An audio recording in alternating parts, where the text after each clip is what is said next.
What is up, guys? My name is Matt from Magic the Greatening, and today I got an awesome budget and competitive deck tech for you. It's going to be black-red aggro.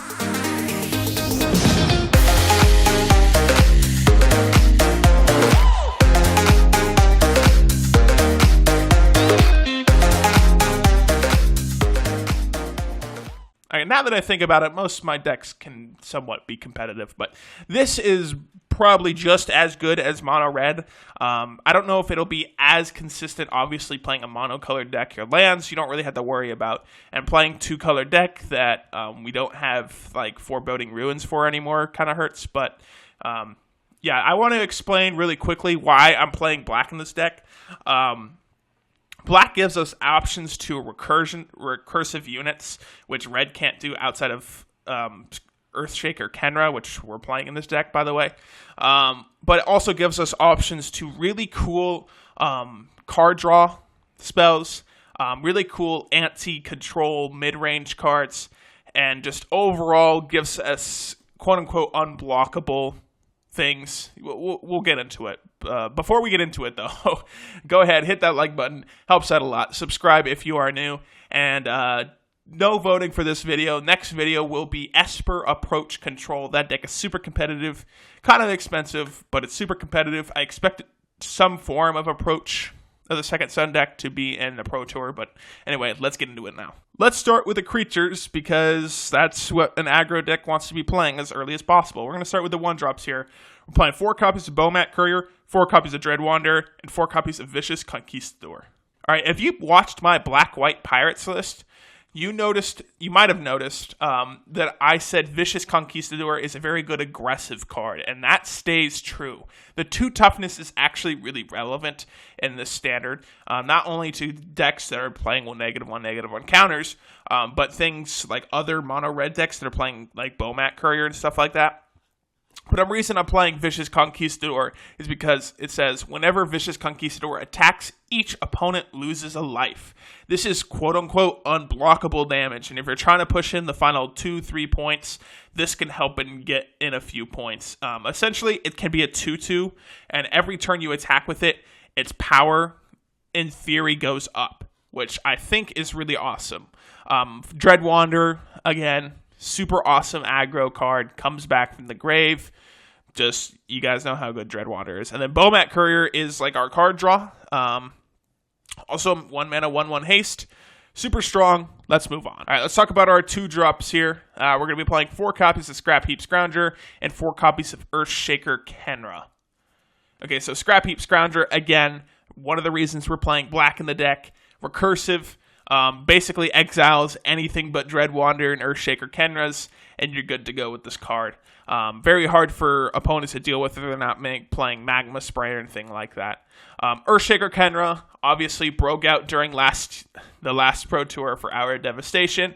Still a really, really strong card, gives us a late game presence, and makes things not be able to block, which again makes some of our creatures unblockable in quotations. So, nothing much more to say about that other than that these 2-drops have late game recursion. They come back from the grave and they're ready to pound again. So awesome 2-drops. Let's move up in the curve. All right, let's talk about the 3-drops.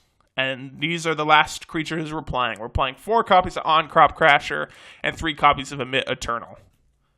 On-Crop Crasher is just honestly the best card in the deck. This is by far the best card in the deck. For 3 mana, you get a 3/2 haste that says whenever this exerts, or whenever you attack with it, exert it, and if you exert it, target creature can't block this turn. Goes really well with Earthshaker Khenras. Not making things be able to block is really devastating to opponents. Earthshaker Khenra has a limit to this, but this is anything that doesn't have hexproof. Anything you choose can't block. If they actually have a profitable block, or if they have like a lifesteal or a lifelink creatures, On-Crop Crasher say, nah, you're not going to block, and I'm just going to hit you for a whole bunch. And then Emit Eternal is a 3 mana 5/5 with Afflict 3. Again, unblockable damage. Kind of goes on theme throughout the entire deck.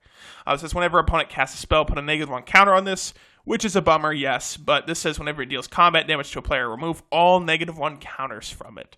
Hopefully, we'll try to drain our opponent's resources of them trying to remove our 1 and 2 drops before they can deal with Emit Eternal.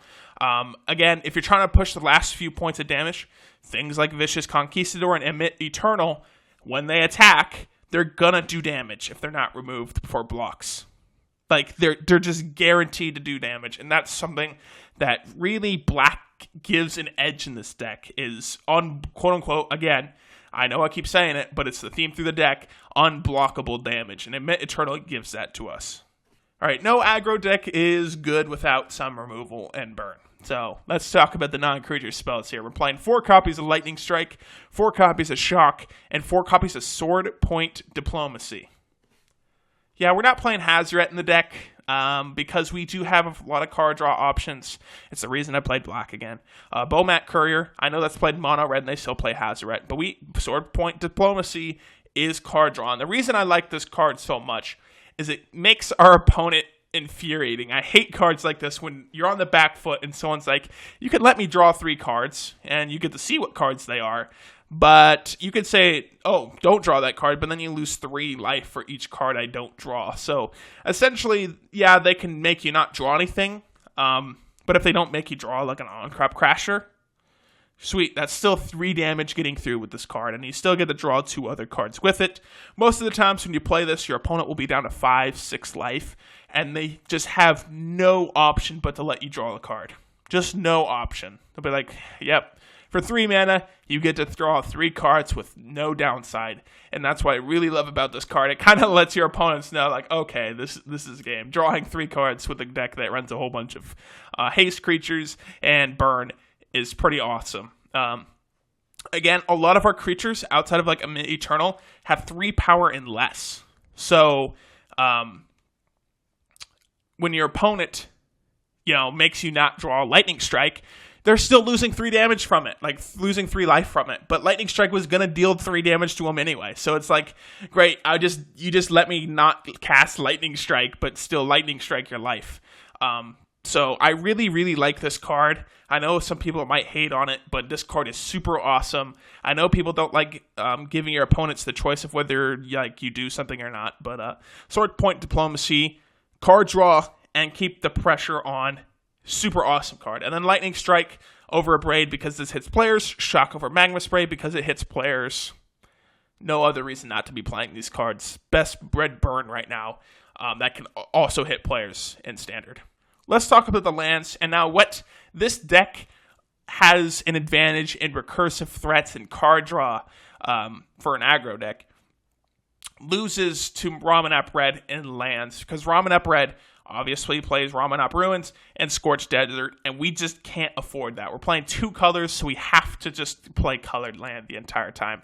So we're playing 4 Dragonskull Summit, 8 Mountain, 9 Swamp. I mean, I know we only have a few red cards in the deck. The rest is black. It's unfortunate that our lands don't have the reach that Ramanap Red has, but I think our card draw makes up for it. Up to the sideboard here, and our sideboard is really awesome. We're playing 3 copies of Abrade. Again, good removal. If you need more removal in the deck, Abrade's the way to go. 4 Duress against Control. A lot of people can start running sweepers in sideboards or main boards, and Duress can help you deal with that. Another reason to play black in the deck. 4 Magma Spray against recursive threats. We don't want their recursive threats coming back if it's a race on who can beat down who, and so Magma Spray can help exile things for good. Rampage, and then for the 4 copies of Rampaging Ferocidon, or Ferocidon, I don't know how to pronounce stuff, guys. But this card basically says, screw you, mono-white or black-white lifelink horses. If your opponents can't gain life, and this is just a 3-mana, 3/3 menace, it's super, super strong. Like, this card is a sideboard card against any deck that's going to run life-gaining abilities. So, and also another relevant thing on it is whenever another creature enters the battlefield, this deals 1 damage to that creature's controller. So if your opponent wants to play a Word of Virtuoso and play a whole bunch of Thopters, great. just take a whole bunch of damage from Rampaging Ferocidon. Super good against decks that are going to be able to put out a lot of tokens. Things like vampires, which are going to put lifelink tokens out all the time. This is perfect against it, shuts down their life gain, and punishes them for playing tokens. That's it for this deck, guys. I hope you enjoyed this video. I know I spent most of the time trying to convince you this is better than mono red Ramunap Red. Now, I'm going to say it's probably neck on neck. Maybe Ramunap Red has a little bit of an edge because of Hazoret. But I try to keep this budget, and I try to keep it competitive at the same time, which is why this is at a $50 mark, $20 in the sideboard. But you could you remove $10 from the main board if you cut out Dragonskull Summit, and you don't play Earthshaker Khenra. I don't know what you'd replace Earthshaker Khenra with. It's a pretty essential card in the deck. But anyways, thank you guys so much for watching. I hope you enjoyed this video, and I'll see you in a few days for Esper Approach the Second Sun Control.